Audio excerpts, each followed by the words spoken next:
Yo, what's good? It's another one. Man, we got a dope ass show for you. We really about to go in, but before we get started, make sure y'all like, share, comment, subscribe, and hit that bell. All right, on this episode on Out from the Norm, me and my partner, we had the opportunity to catch the Judas and the Black Messiah movie, and so we gonna come and give our review on it, man. You know what I'm saying? My boy, he got some bullet points that we're gonna go off of for the show. You know what I'm saying? We're gonna dive in. So H, man, go ahead, my brother, and go in, man. Yeah, as my partner said, we watched the movie in its entirety. Both of us are, before even watching this movie, had prior knowledge of who Fred Hampton was, or someone that we looked up to, revered, and put on our Mount Rushmore of people that we should look up to. We should want to walk in their footsteps. We should honor. Um, Even from years ago, before this movie was even thought of to be put out. I did a lot of studying and research. I told my partner about Fred Hampton once I gained knowledge about him. I bought a Fred Hampton shirt years ago, and I've always held him in high regard. In one of the people that paved the way for us as Black people, period, whether you're a Black man or a Black woman. Just his knowledge, his brilliance, the way he carried himself, and the fact that this young man died at the age of 21. To just put that in perspective, at 21 years old, just think about what you were doing, what life you were living at age 21. And this man was, the head of an entire chapter of the Black Panthers in Chicago. And this man was doing all these great things for his community, for his own life, and just to empower Black people at a time back in the 60s. Even to this day, we as Black people aren't looked upon as anything. We're looked upon as secondary, as beneath whites. But even more so back in those times, there were not a lot of things that are afforded to us today. Back in the back in the 60s, a lot of the people back then didn't have things, and there wasn't technology back then. There wasn't the internet, social media, and a lot of jobs, a lot of places that Blacks just couldn't go, period. Whether it be restaurants, buildings, office spaces, this period. So we're talking about someone who, was just coming out of high school that was leading the charge in, the Black empowerment. So Fred Hampton was one of the greatest men, greatest Black people that we've ever had. And watching the movie, I'll just start off with my first bullet point. Watching the movie in its entirety, um, I thought before going into the movie, I thought that it was gonna really hurt me watching this movie, but I found that it motivated me, and that's my first bullet point. It motivated me to think, am I doing enough, or am I pushing myself further enough? Because my partner and I have a lot of plans on starting our own organization. I'm not going to say whether it's going to be similar to the Black Panthers or if it's going to be the same, but we are in the beginning stages of doing the groundwork to start a Black organization that may be similar or something to the effect of the Black Panthers, but it's going to be all about the same qualities: helping the community, empowering our men and women, raising the standard of the way we look at ourselves as Black people. And that's what watching that movie did for me. It motivated me to really look at myself in the mirror and say, H, what are you doing? And if you're doing something that you feel is good, are you doing enough? Because in just watching this movie, watching Fred, he lived and breathed and died for Black people. And it was just not to just say something to make it sound good, but he really wanted change, and he really wanted to uh, not just change things, but make our Black people feel good about ourselves, and to stop looking at ourselves like we're second class to white people, and that we can be smart, we can be educated, we can be beautiful, and that we don't ever need to stop working. You know, it wasn't for him. It wasn't a 1 day thing or a 5 days a week thing. It was a 7 days a week thing for him to empower black people, to help black people, to look to what's next. You know, he was always looking at what's next. What more can I do? It wasn't just, all right, I have this plan to reach the top of this mountain and that's it. He always was looking at what's next, what's more that I can do. And I took from that that he just believed that we can go higher. There wasn't a, okay, so we can go up to the clouds.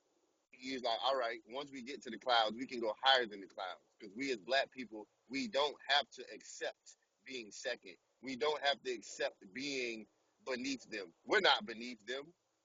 We're on the same level as them, and we can be above them. And that was the way that he thought, and that was the way that he lived every single day. So I saw that as motivation for myself to try to live that way every single day. To say, hey, you know what? All right, I did this today. What's next? I'm a black man, but I can be more than just a black man. I can strive for higher, and then once I get higher, I can go even higher than that.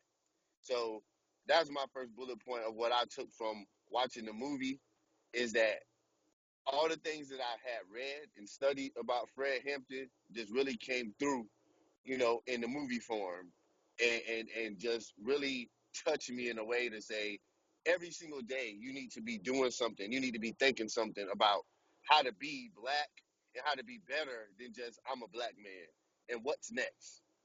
So I'll throw it to you, Jay, for your first bullet point for what you got from the movie. Well, I would say to piggyback off your point, that's the same thing I felt is it motivate me to want to do better, and not only that, to it also made me want to watch the company you keep because for this clown to do what he did and to help bring down somebody so great that and spoiler alert, so if y'all ain't seen the movie yet, go watch it. You can pause this and come back. All right. So also for somebody like that at the end of the movie, he could have just said, he could have just ran away, but he chose to stay. You know what I'm saying? Some brothers and sisters came up with some money and he could have ran, but he chose to stay. And you gotta respect that. You know what I mean? Like instead of him taking that money and trying to run away, he would like take this money and build the city, the community clinic that they were trying to build. You know what I'm saying? With a doctor and nurses and help our own community. They was already feeding the community. You know what I'm saying? They was already helping to give. Now they saying let's help to heal the community. And that was something that was really important that stood out to me. That he was like, I would rather because he was supposed to go to prison. He was like, I would rather go sit down for these 5 years and we still could be making moves and then God willing I get out. But then this clown did what he did just to save his own pussy ass. So it motivated me to also want to do more, but also to watch the people around because you got people that they can infiltrate you with that look just like you to use against you, which is what they do now. Like clowns like Larry Elder, clowns like Herschel Walker, you know what I'm saying? These type of coon ass niggas that they go pay a couple of dollars to come in and Candace you know what I'm saying? Owens, Jason All the Whitlock, motherfuckers, Terry all of them, Crews. all of them. They can pay them money. Some of the motherfuckers they ain't even got to pay. They jump up and say, "I'll do it," and that's what we got to watch out for also. You know what I'm saying? Because they was willing to go to the lengths of exterminating those type of people. And I'm not saying we need to do that, but we need to make sure we put a wall around and protect our people that are trying to stand up and do the right thing to keep us separated from those type of people. You know what I'm saying? Because they want to be like white people so bad being in this country for people that if you can't travel outside the country or at the least visualize yourself outside of this country and the bullshit that we go through, then guess what? You're gonna be stuck. You're gonna be stuck here. You know what I'm saying? You don't have to be stuck here at least mentally to see that there's other things going on outside of this country. You know what I'm saying? All these white devils that exist here and wherever they may be across the world does not necessarily mean that we have to be stuck in that mindset of what they do and what they put on us, and like we can achieve greatness, like my partner just was speaking on. And that's what the first thing I thought about watching this movie. You know what I'm saying? Is okay, what is it going to motivate me? What kind of plans do I want to put and implement in my life and for my family and friends and my people, my community? You know what I'm saying? My people across the world. That's the main thing I want to pay attention to. You know what I'm saying? So you can go ahead with your next bullet point, G.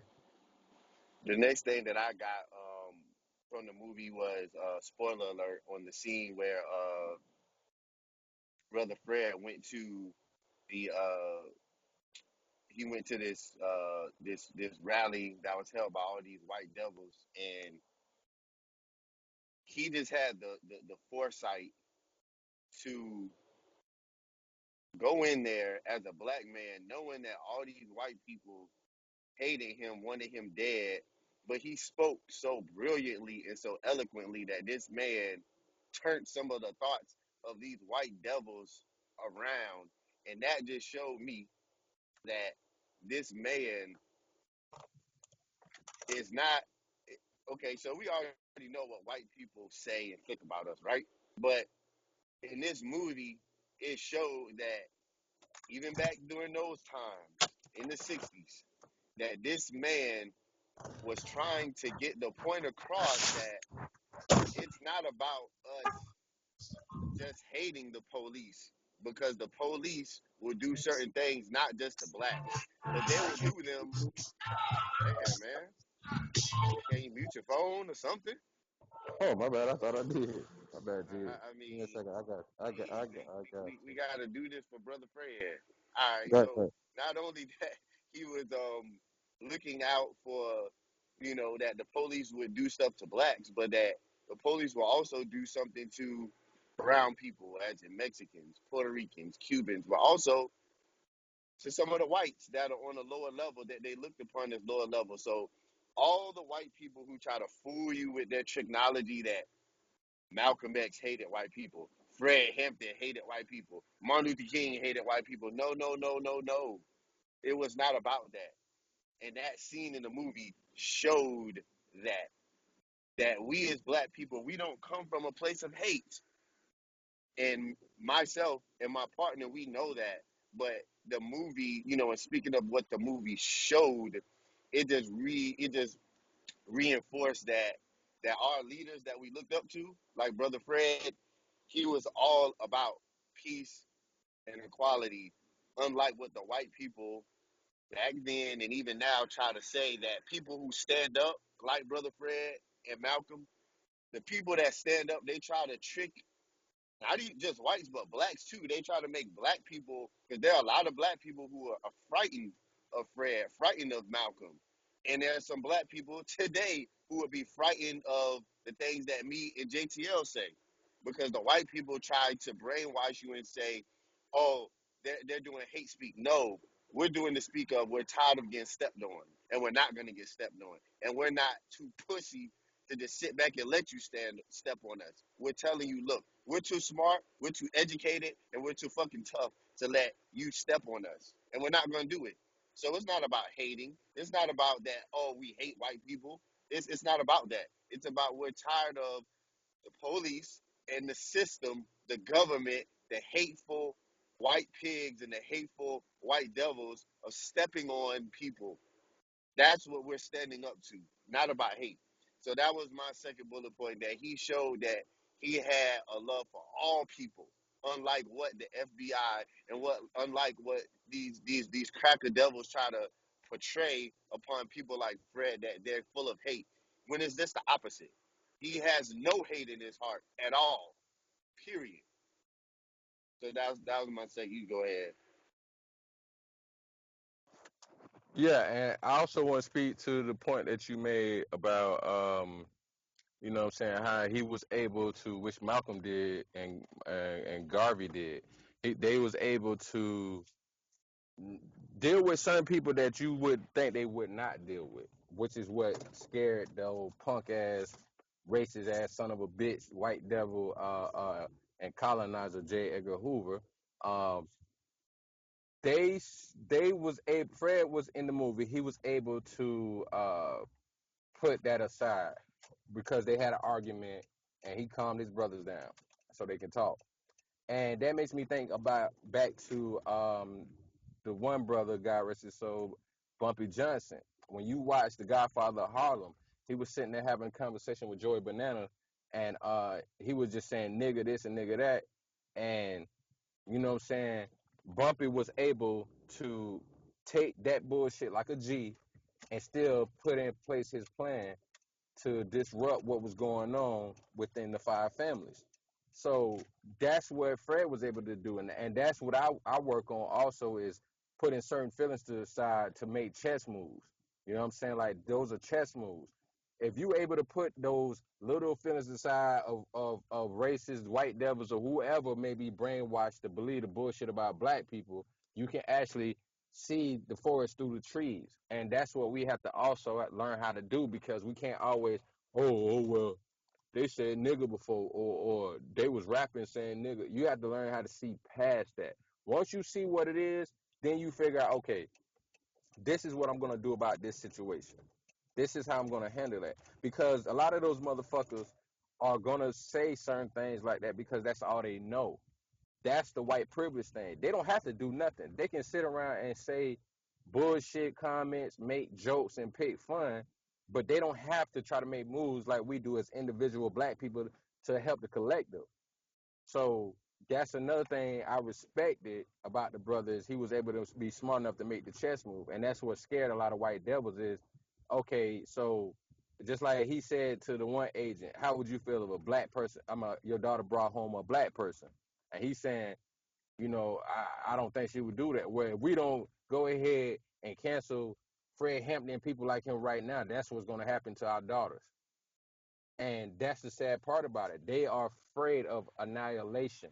And see, you talking about And me, and but it let me sounds and like let me you stand. say something Hold on, real you quick, talking about Jay. me, but it sounds like you standing in a damn shower, motherfucker. But go ahead. Listen, that part right there, I'm glad you brought up that part. That was back in 19 because brother Fred died in 69.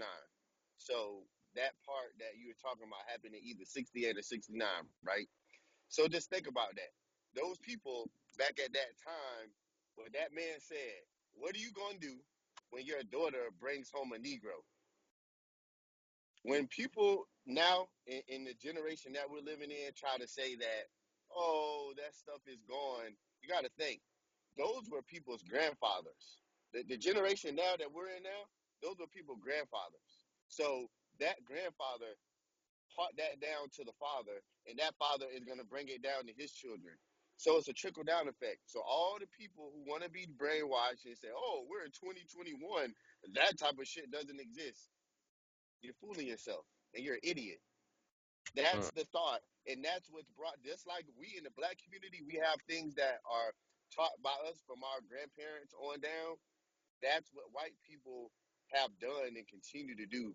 They preach the hatred, and then people may say, "Oh, well, you don't listen to everything that our grandparents told us." Think about it. Think about when you were a little kid. Did you ever hear your grandmother or grandfather teaching you to hate another race? mm, Never. Our grandparents had to tell us to watch out for the white devils, to watch out for the racist people. They didn't tell us to hate them though. Even though those crackers was doing such bad things to us, our grandparents never said hate them. Never. But you got mm, they cracker ass teaching their kids to hate. Don't let your daughter bring home a Negro. Don't let your daughter, don't let my granddaughter bring home a nigger. So I'm so glad that you brought up that point because people act like that shit was so long ago. That was 68, 69. My mother was born in 1953, and that's just my mom. So you got back in that time, that was somebody's father or someone's grandfather. We're not that far removed from 1968, 69. That's just a couple generations ago. So that's somebody, a white person that's our age, that's either somebody's grandfather or someone's father that was teaching them that. And then they had mm, children and taught their children that. So I'm sorry to interrupt you, but I just had to throw that piece in there for all the dumbass crackers and all the brainwashed handkerchief head Negroes that think, oh, we're in 2021 and racism doesn't exist anymore. You're fucking fooling yourself. Yeah, and I finish on my point so you can go to the next one. But like I was saying, when you look at that and then you realize, like, all right, when you hear stories about the book, if nobody's never read it, I want to read up on it. But from inserts I read, I'm sorry, I heard about with the book Soul on Ice, and it speaks on that. It speaks on them being afraid that we are so strong that we will annihilate their whole existence because our genes are so strong, our melanin is so strong. And that's what we have to be careful of. You know what I'm saying? We don't really know our power, that we have the strongest gene on the earth, on the face of this earth as a collective. Our gene is the strongest gene on the face of the earth. That's how much power we had that we do not realize. Once we have children by somebody, especially as black males, our gene runs everything. That shows you how strong it is. So it's like it's sad that a lot of people, a lot of us don't realize, you know what I'm saying, the power that we will. And that lets you also know that we're not evil. Because the white devil, that's where that term comes from. Everywhere in the country, I'm sorry, everywhere in the world, they went to try to conquer. Everywhere in the world. Not saying there wasn't other races that did it, but our race didn't do that. Our race came and helped other races. If you look at the story of the Moors, it was the Moors that came and helped save civilization for Europe.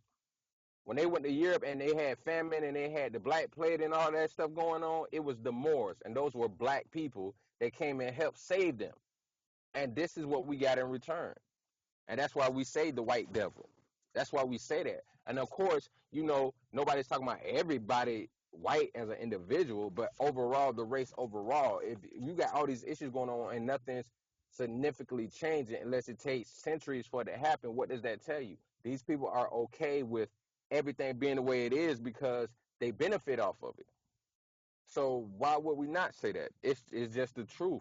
We don't want it to be this way, but if it's gonna be this way, and I was telling my partner right before we got the show started, I was watching the Craig Facts podcast, and they said some real shit. The way a lot of white people are, especially these coons, they want us to be forgiving and remorseful of what our abuser and our oppressors did to us. That's like telling a woman who's been raped she should have remorse and be forgivable to remorseful and regretful of what the person did and be forgiven. She don't have to be. Especially, it's also like somebody being raped and then the person, the assailant, coming back to do it continuously for again and again and again. How are you forgiving to somebody who keeps trying to do that to you? Go ahead, H. I'll let you get to your next point. No, that was very well said. My next bullet point is something that I felt in watching the movie was the sisters. That's something that we on this show talk about all the time, yet for some stupid reason, my partner and I get backlash that we're women haters and we hate women or what the fuck ever. But the parts of where the women, Fred had sisters in positions of power, and that was just beautiful because and it was beautiful to me because I feel like that's what we should be today in 2021. Man, we just have so much animosity towards each other amongst brothers and sisters. We just all like all the podcasts we watch, all the TV shows, all the things we read on the internet, Twitter, Instagram, Facebook, Tumblr, all that.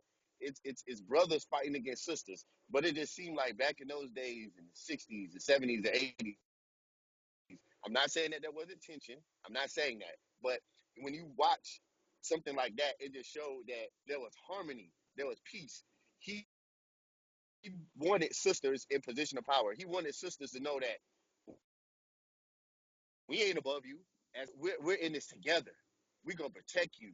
You know, we want you together with us. We got love for you. We're gonna show that to you. We're gonna respect you. And seeing the one sister that had the pistol to that fucking piece of shit traitor, that just lit me up on the inside because, not just that she had the nuts enough to be like, yo, I'm gonna put one in this piece of shit right now, but also that brother Fred felt in his heart so highly to put this woman in this position. And when that woman was put in that position, she held it down and she had love for her people as well.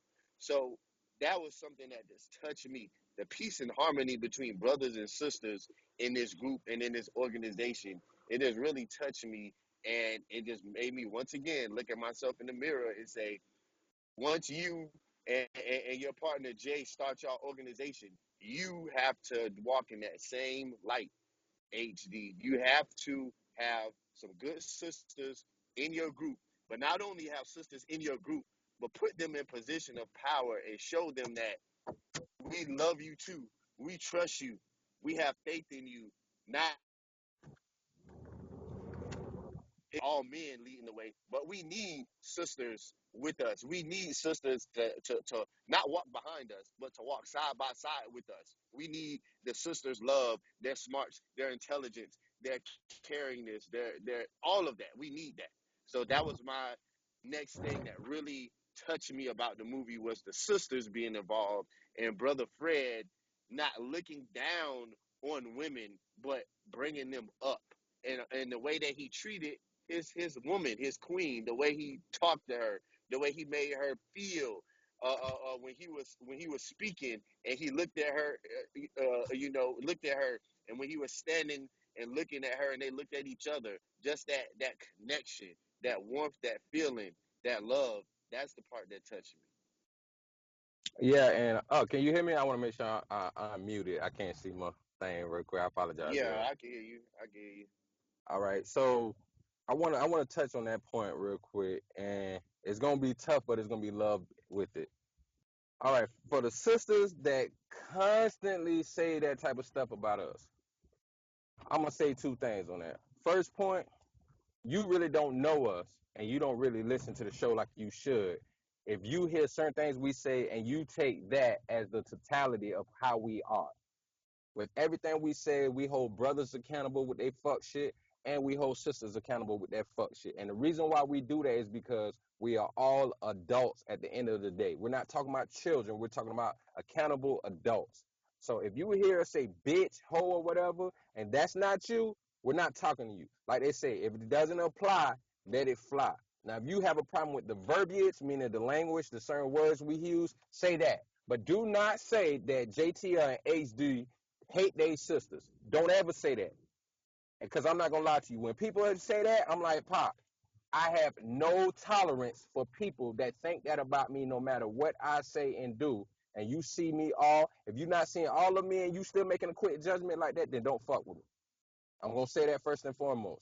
Do not look at Preach it. us, hear Preach. all the shit that we say, and then you still come at your mouth to say we hate women or we hate black women. You lost your motherfucking mind. Much as we hold down our And mothers I'll and and the I'll and women I'll that's tell you. around us. Wait, hold on. As much as we hold down our mothers and the sisters around us, you lost your damn mind if you think that we do not care about sisters. We love our mothers. We're there for our mothers continuously, not here and there Every continuously. day. And the women around us, we're Every there day. for them continuously. We hold our sisters down continuously. And if you know us and you still would say that, you need to go look in the mirror. This is the second thing. You need to go look in the mirror and see why you are so insecure that when you hear a strong brother, because women keep saying, especially sisters, brothers need to step up. When you hear brothers like us step up and hold everybody accountable, and you still will have the galls to say that we do not like sisters, you need to look in the mirror and see why you are so insecure and afraid of two strong Insecure. alpha black males. You are afraid of strong black men. And this is what sisters need to check about themselves. I'm sorry if there's no black men in your life that have been strong enough and stood down and Mm. 10 toes down and what they need to say and be strong and stick their chest out for you. But don't come at us like that. You need to go look at yourself in the mirror and look at the people around you, the brothers around you that have not been strong brothers to hold you down like they need to hold you down, be willing to die for you like we are for our sisters. That is not us, and we will not accept anything less but respect. Point blank, period. If you can't fuck with the stove, turn that motherfucker off and get out the kitchen. All right? And I'm going to reiterate it to anybody. I will say this out of my own mouth, just as my brother just shut everything down. I can't even follow that up because what he just said, that's a 10. That's an A plus plus plus. That's a drop the mic moment. But I'm just gonna add to with my words. If we see a female that deserves to be called a bitch, we're going to call her that. And if we see a woman that deserves to be called a sister or a black queen, we're gonna call them that. First time we said it, but this is the last time. That what my brother just laid out, he shouldn't have had to do that. And I hope and pray that he doesn't ever have to explain himself like that ever again. Because I'm not gonna explain myself ever again to anybody from now until wherever we end up. If we say that someone's a bitch, we're saying it because they deserve to be called that. Point blank period. And if you do have a problem with that, I'm not gonna be as nice as my brother was. If you have a problem with that, eat a dick and fuck off. How about that? Go ahead, Jay. And the other thing is this. Our thing is about healing because we don't want the same things that happened before to keep happening to our great people, to our people in general. We don't want that shit to have to keep going. That's why we thinking of different ways instead of, you know what I'm saying? I'm always say Pac, I'm always reference him, and later on in the show I'm gonna explain why. But like Pac said, I learned to think ahead, so I fight with my pen. That's how we looking at it. How can we use the pen? The pen is mightier than the sword. The tongue is mightier than the sword. So how can we go ahead and do things in different ways that we can survive? Like they said in the movie, war is politics with bloodshed, and politics is war without bloodshed. And that's what we're trying to do. We're trying to make sure that we can go ahead and do the politics part without the bloodshed, move the chess piece parts without the bloodshed. With what's going on, even with our people being brainwashed because of them, that makes it mean that it's more of them than it is of us right now because we have a lot of our own people that's them right now. So it's not going to be easy for us to go ahead and fight this battle and just jump out there, jump out the window without a cape on, thinking we Superman. It's not going to be that easy, and it's not going to be simple. But we have to come from a place where it's tough love and work on healing. That's our main thing. When I look at the movie, that's another thing I think about. Our sisters shouldn't have to be out there on the front line with a pistol. That's not how it should be. They shouldn't have to be checking a rat and see if they're gonna have to blow his brains out. Our sisters should not have to do that. But we do need our sisters in this war. So another thing made me think about in the relationship, just like you said, how he treated his queen.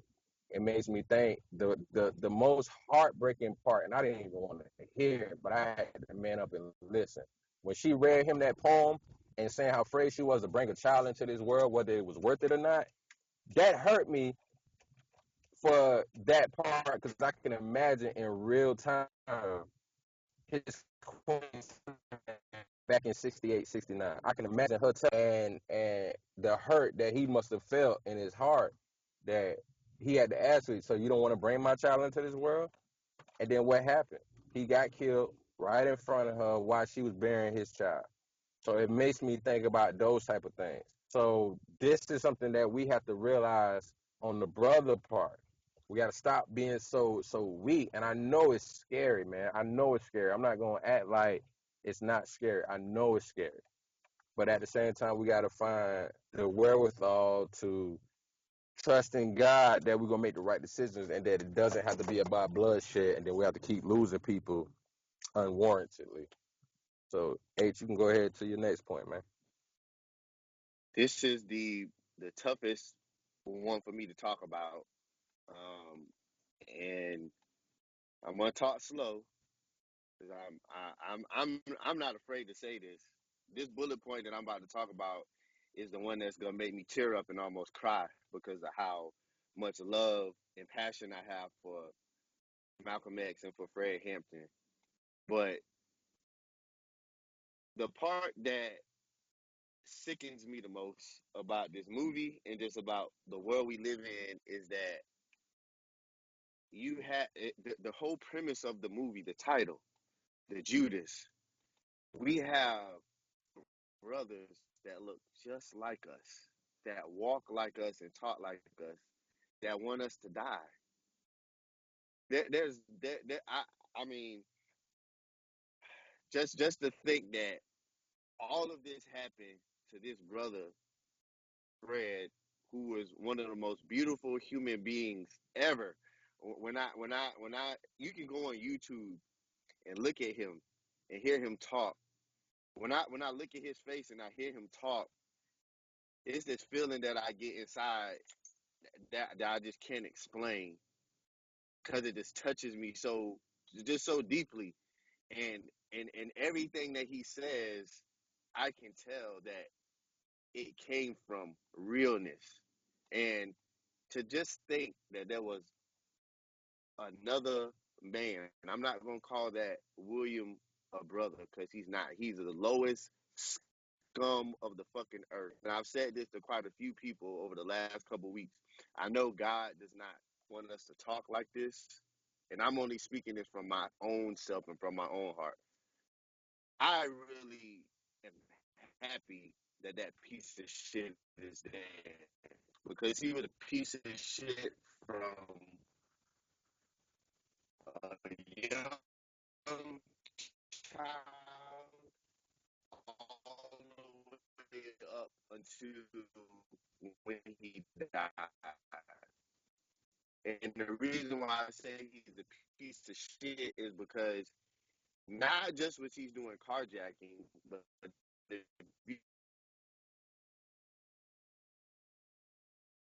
age 17, 18, 19, 20, when you start to just think about things and you just think like, all right, am I'm gonna walk in this store and shoot this man? Is that right or is that wrong?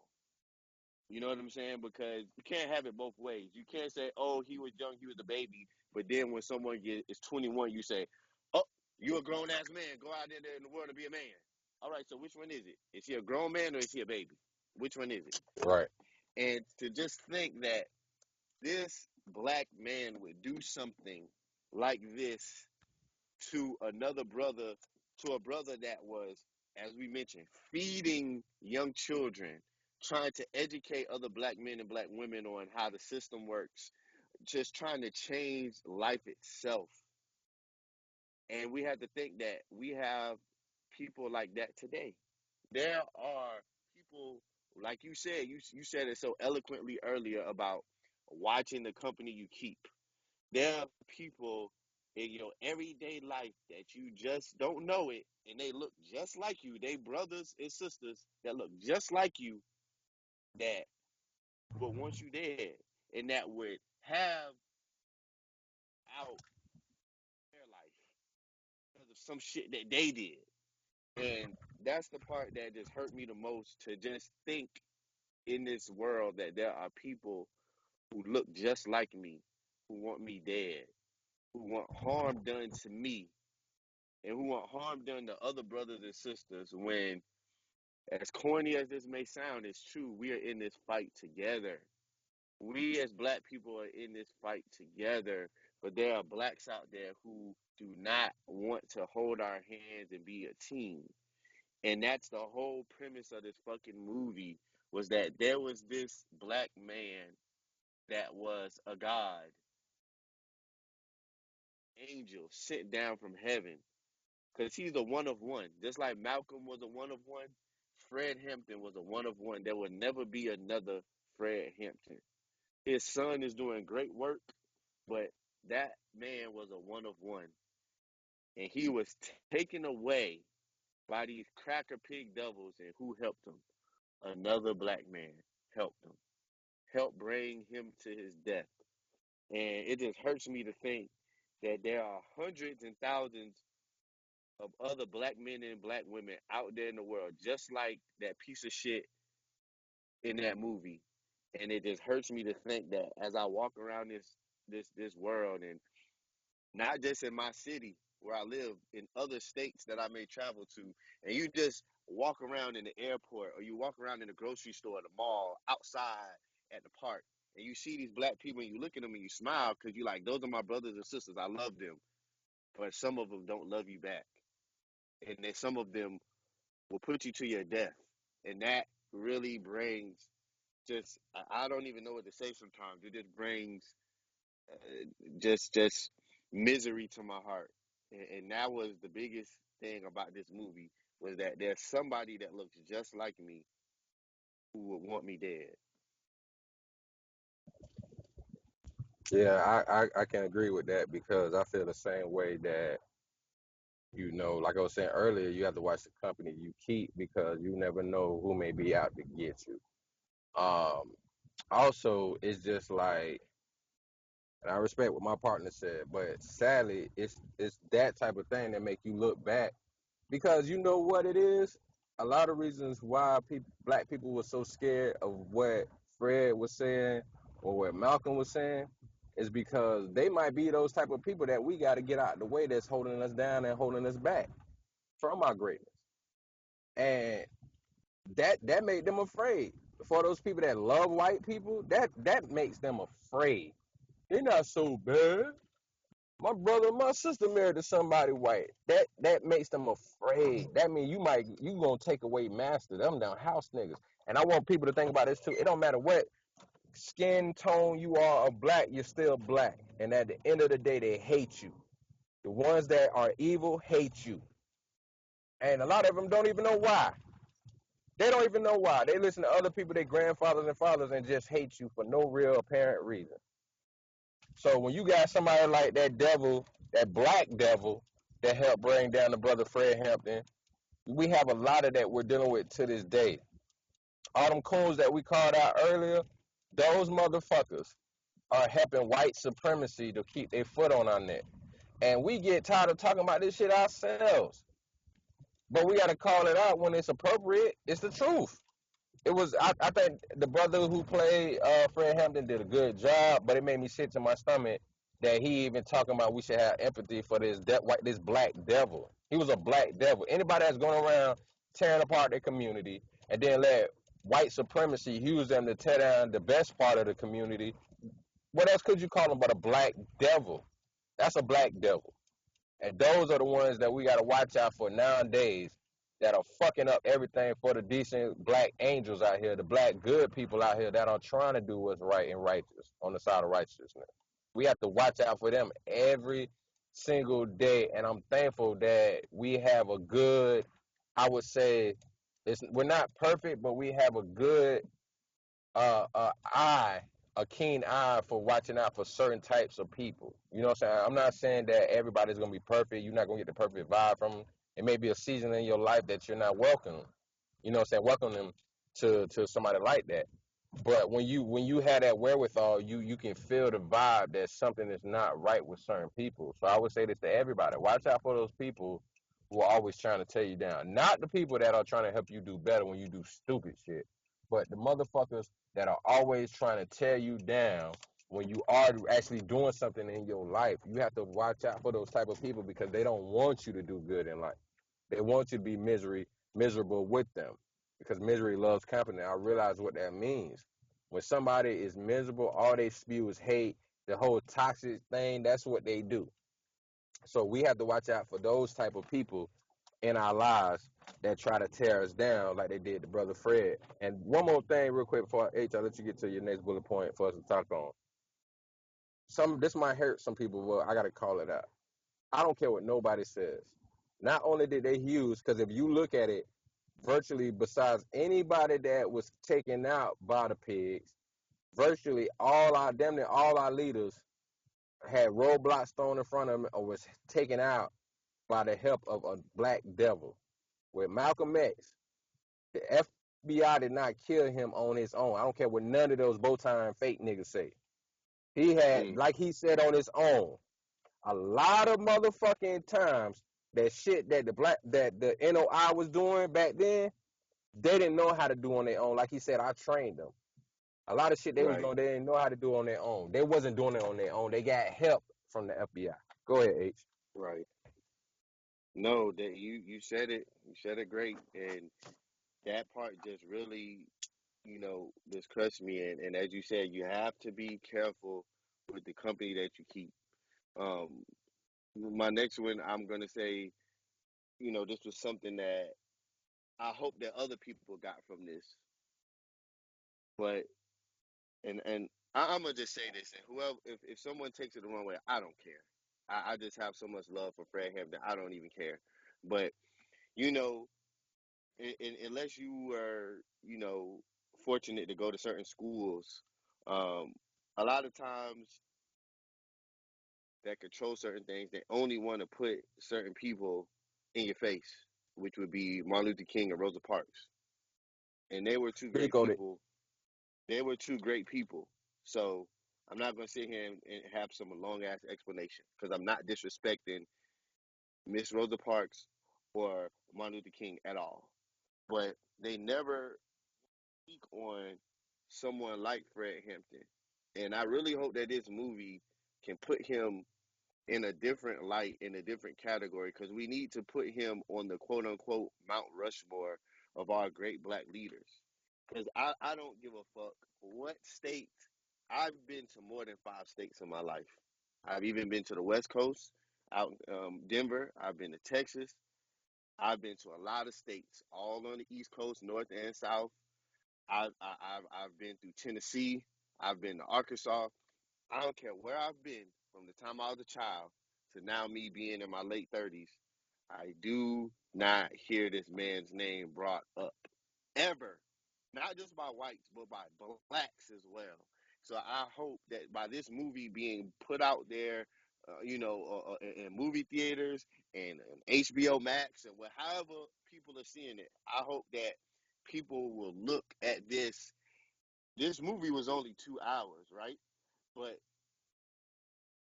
for people to go do more research, to go read, to go get an understanding of what this man truly was. He was a great man and he died at 21. We need to not forget that. That some people have greatness in their 40s and 50s, but this man died at 21 and he was that smart, that intelligent, that articulate, that beautiful. This man needs to be looked upon and praised just like the way that we praise Martin Luther King and Rosa Parks, because this man was trying to tell us that we don't have to be secondary people. He did it in his own way, which was scary. But the thing about it is that just because you're too much of a coward to do something, that does not mean that someone like Fred Hampton or Malcolm X, because it seems like the people who are not afraid to go up against Whitey are the ones that don't get talked about. But the people that had this peacefulness about them, they should praise, because the white people want us to be fucking afraid of them. They want us to not be educated. They want us, that's what Fred was doing. Fred wanted us to read. Fred wanted us to have knowledge. He wanted us to be educated. You know why? Because white people hate an educated black man or black woman. That's their biggest motherfucking fear. Black people being educated, having knowledge, being intelligent, being intellectually sound. That's what crackers fear. You know why? Because we won't need them. Crackers want us as blacks to need them. And when we don't need them, they know that we can uprise and take over because we're that smart, we're that intelligent, and we're that beautiful to take over. So people like Malcolm and Fred, that's what they were trying to get through to us, that we can and we are just as smart and intelligent as them. But they don't want that. That's why they do that. When we have certain schools, they don't put certain books in certain schools. That's why they send the good books and the good teachers to the schools that we may not be able to afford to go to, or the colleges that we may not be afraid to go to, because they don't want us to have that shit. All they want us to do shoot a basketball, throw a football, or rap. What's wrong with that? I love college basketball. I fucking love the NFL. Everybody who knows me knows how deep I am with my love for hip hop music. So it's not any kind of disrespect to those things, but that's all the crackers want us to do is those things. They don't want us to be smart and intelligent. And that's the thing that Brother Fred was standing up to the white people to say, hey, we're not these dumb, stupid jungle niggers that you think we are. We're smart, we're intelligent, and we can be doctors, lawyers, architects, just like you. Now in 2021, we can be workers at Google. We can be people that can start apps. We can be people that can develop apps. We can be people that can start our own businesses and not need you. The groundwork that Malcolm and Hampton was trying to do. And that's why I believe that should be put up on that pedestal like we put and talk about Rosa Parks and Martin Luther King. He needs to be up there because everything he stood for is what we as black people should strive to be. He wanted us to love each other. He wanted us to be intelligent. He wanted us to gain knowledge. He wanted us to help each other. He wanted us to be healthy and strong. That's why he wanted to open up the clinic because, as they say, health is wealth. He wanted us to be healthy. He didn't want us dying. He wanted us, if we got sick, to be able to be taken care of and get back on our feet. Everything that this man stood for is the beauty of what the man upstairs wants us to be. So that's my thing from watching this movie that I hope that all the people who did not know anything about Fred Hampton will look at him and praise him the way he should be. And it's really sickening to me that we're in 2021 and we have people who are the same age as me or older than me don't know about Fred Hampton and how great of a man and human being he was. And for the younger people who are younger than me, I hope that they watch this and don't just look at this as, oh, this was a good movie. No, go learn more about this man. Listen to the man speak. Don't take Cracker's words for it. Don't take just this 2 hours of a movie as, oh, that's who Fred Hampton was. No, go read. Go Google him. Go look up things. Listen to him talk. Listen to the things that he was saying about not just the police, but about the court system, of how they did black people in the court system, and how the government and the FBI. You don't understand that the FBI man as a threat to the world because he wanted black people to be educated. Just think about that for a second. The FBI wanted to kill him based upon the fact that this man wanted black brothers and sisters to be educated. He wanted black brothers and sisters to be educated, so they wanted him dead. Just think about that for a second. We need to praise this man. That's my biggest and number one takeaway from this movie. He needs to be praised. We need to see more Fred Hampton shirts. We need to see Fred Hampton on walls and murals like we see Martin Luther King. We need to have fucking more streets named after Fred Hampton. We have people who get tattoos. We need Fred Hampton tattoos. We need all that because this man definitely deserved it, and he died for us. He died for me to be able to speak. He died for my partner JTL to be able to speak. He died for my son to be able to go to school and get a good education so that he could do whatever he wanted to do. He died for all that. Ugh. So I want to say on that note real quick, man, that I had to agree. You know what I'm saying? And like we was talking about this pre-show last night. My finish is the reason why they throw Martin Luther King and Rosa Parks up there so highly, the White Devils, is because they want us to be nonviolent. And it's a difference between violence, reaction, and self-defense. That's what Malcolm spoke about. That's what the Panthers spoke about. It was all about self-defense, knowing your worth. If you know you are worth living, you are going to fight to live. To say, oh, you're just ready to die and get shot down in the streets like a dog is stupid. It's stupid. When we seen what they did to Emmett Till, we seen what they did to brother Fred Hampton, Malcolm X, and everybody.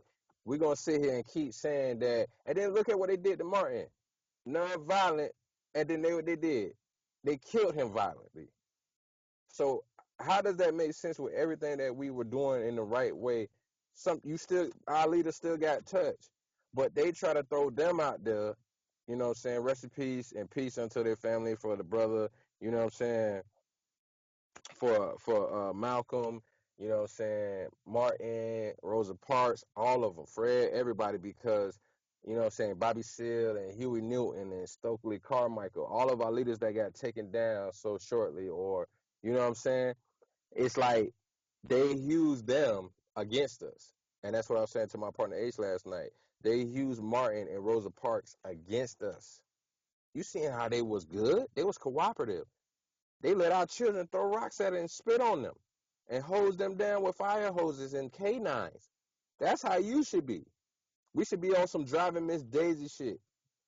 That's when they started preaching that, oh, Malcolm is speaking hatred. The Black Panthers are speaking hatred. And they broke it down all the time. So you mean to tell me if somebody comes and try to kill me, I'm just supposed to let it happen? They want us to be in the subservient position at all times, to remain with their reign over us, to keep their knees on our neck. That's what they want. When George Floyd got killed, God rest his soul, I'm sorry, but there's no way that all those black people should have just sat there and watched this man die for almost 10 fucking minutes. And not the globe, but in my city of St. Petersburg, we not gonna stand there and watch no cop with his knee on somebody's neck who is innocent. If he did something wrong to the law, we understand we gotta step back if we seen the whole process. But if we seen they ain't really do nothing wrong and you about to kill him in St. Petersburg, Florida, bro, we gonna ride in this motherfucker. We'll burn this bitch down before you come burn it down. And you come over here and just killing our people. That shit is not gonna fly. And that's what we have to realize and have to pay attention to. They are trying to give us our heroes. When I keep hearing our other brothers and sisters say they look up to people that white people gave us, instead of being strong enough to look up to the people that God gave us. That's the devil telling you, oh, be like Martin. Because before Martin got assassinated, his whole philosophy started to change. But they don't talk about that.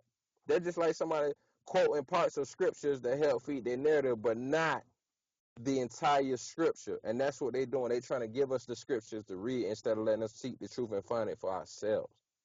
And the sad part is we keep falling for it. Centuries upon centuries, we keep falling for it. The same way they do with Asian people. They put Asian people up against us. They put Jewish people up against us by saying black people's struggle wasn't that bad. And we can go ahead and talk about Asian people's struggles and Jewish people's struggles and look how great they're doing. That's how they put everything against us. And they using us against each other. So when the Black Panther said power to the people, they was talking about the people in general, not the people in power, but the everyday struggling, everyday brother and sister, the everyday common man, the everyday common woman and child. That's what they was talking about. And until we have the foresight to see that's what's going on, it's gonna keep being the same shit where we keep fighting each other. They have the same rules of the game that's applying since back then to now, and we still falling for the same banana in the tailpipe. We're still falling for the sellout trick. They go ahead and wave some money or star and fame in your face, and we sell each other out. They go ahead and point and say, this is the person that's going to mess y'all up, turn against them, and we fall for that. These are the people that's holding you down. We fall for that. They're the reason why you're messed up. Our rappers are not the reason why our community is messed up. The system is the reason why our community is messed up. They'll tell us to turn our backs or turn on the people that are surviving in our community instead of us coming together to work together. That's what we have to start doing. We have to show each other that there's a better way. We have to deal with each other in a way where we're not turning on each other. We shouldn't have a young brother like Kodak Black thinking that his older brothers and sisters that's trying to tell him to be wise is trying to hate on him and stunt his growth and stop him from having fun. No, we're telling you not to do this and do that so you don't end up in prison. Shout out to Bobby Shmurda. God bless him to do his thing. They showed him much love when that brother came on, so God bless him. He did the honorable thing. He didn't just let his comrades go down and not have their back. He took time off of their time, and he was a superstar at the time, and he didn't have to do it. He could have turned his back on his comrades, and he didn't do it. That's how we have to focus our trajectory on what we're trying to do on helping our people. Put God first, and then learn how to love each other and heal each other. Point blank. Period. You got another bullet point, G? No, I'm good. I feel like I let out everything that I needed to say, and I just I'm gonna move forward. This movie really was. I hate to say an epiphany moment because we study stuff all the time and we read stuff, and you and I definitely are not two brothers that are not hip on things and don't know stuff, because a lot of people don't even realize, that how many of our people of the greats that we lost before 1970. Because I just put that in my head. I was like, the greatest man, in my opinion, people who know me, I know I feel that way. Malcolm X, he died in 65. And then before 1970 hit, we lost Martin Luther King, we lost Fred Hampton, and we lost Che Guevara, who was somebody that Malcolm looked at in a regard, and Fred Hampton really revered Che Guevara in the highest. So we lost all of them before 1970. And just thinking that what year we in right now, that movie just really made me, more than anything, look in the mirror and say, what am I going to do? So that's how I'm going to end it, is that this movie is making me and my partner look at ourselves, and we're going to turn it up a notch. We're going to turn it up a notch with the way we live, the way we try to conduct ourselves. We're going to turn it up with these podcasts. We're going to turn it up with the organization we're trying to build. And we're just going to take it up a notch on everything. Sometimes certain people need that, people who are doing stuff maybe just need an extra little kick in the ass. And that movie was an extra little kick in my ass, like, all right, H, you need to get your shit straight. So that's how I'm gonna end it. That movie was as much as it was heartbreaking to watch, it was a kick in my ass. So that's how I'm gonna use it. All right, so we hope y'all enjoyed the show. If you haven't seen the movie, make sure you go back and check the movie out. We didn't give too many spoiler alerts, so y'all didn't see it. Who listening to this podcast, go back and double check it out. It's on HBO Max if you want to see it. You know what I'm saying? So y'all go check it out. So this your boy JTL, the homie HD. You know what I'm Yep. saying? Make sure y'all like, share, comment, and subscribe. We out of here. Yeah.